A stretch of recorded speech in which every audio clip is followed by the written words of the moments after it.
Vamos com o destaque internacional. O primeiro-ministro israelense Benjamin Netanyahu deve se reunir hoje com autoridades para discutir planos militares para a faixa de Gaza. O premier deve pedir apoio ao plano de tomar o território completamente. Um plano que enfrenta a resistência do chefe das Forças Armadas. O nosso analista de internacional, Américo Martins, está de volta para trazer para a gente um pouco do andamento dessas conversas e o quanto que Benjamin Netanyahu enfrenta resistências dentro de Israel, entre os israelenses. Conta para a gente, Américo.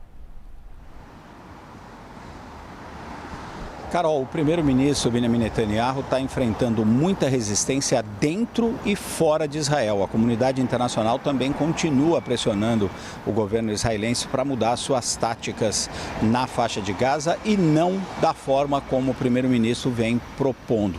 O que está acontecendo? Hoje, o primeiro-ministro Benjamin Netanyahu deve ter uma reunião com o seu gabinete de guerra para discutir como o país vai mudar as suas táticas dentro da faixa de Gaza, nessa guerra contra o Hamas. Por que o governo israelense acha que precisa mudar suas táticas?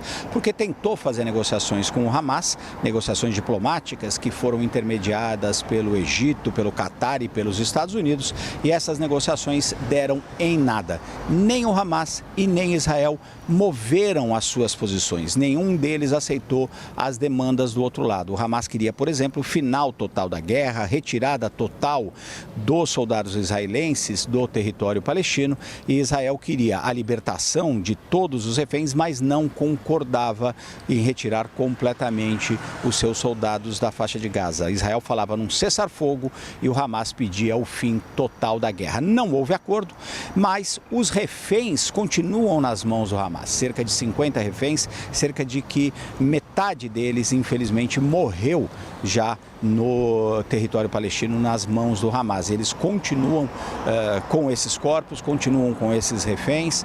Houve inclusive a divulgação durante o final de semana de vídeos de 2 reféns muito magros, provavelmente sem acesso à comida. Isso forçou o governo israelense a dizer que precisava libertar esses reféns da forma mais imediata possível e, portanto, o Benjamin Netanyahu quer mudar a forma de como está lutando essa guerra. E o que o Netanyahu propõe?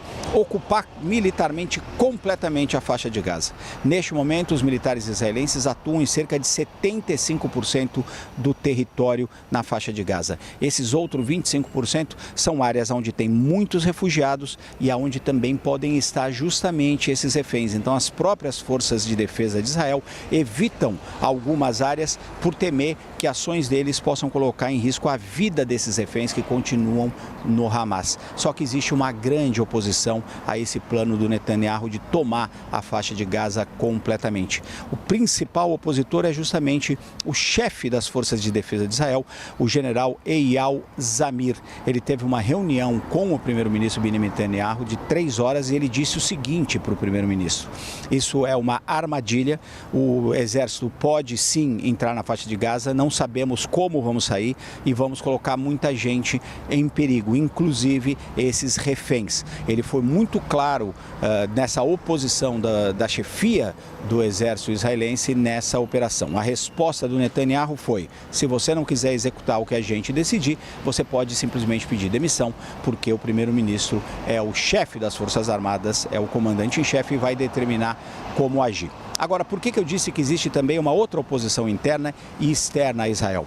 As pesquisas mostram que cerca de 70% dos israelenses quer o fim da guerra com a libertação imediata dos reféns, uma coisa que o Hamas não faz e é um crime de guerra que o Hamas está cometendo ao manter esses reféns lá nos túneis subterrâneos. Agora, existe também uma pressão internacional, muitos países querendo reconhecer o Estado da Palestina e a própria ONU dizendo que essa movimentação de ocupar completamente a faixa de Gaza seria ilegal pela legislação internacional, lembrando que a faixa de Gaza e a Cisjordânia são os territórios onde no futuro deve ser criado o Estado da Palestina. Então, uma oposição bastante forte a esse plano, mas é muito provável, apesar de tudo isso, Carol, que o Netanyahu vá em frente, até porque o principal aliado de Israel, os Estados Unidos, continuam em silêncio.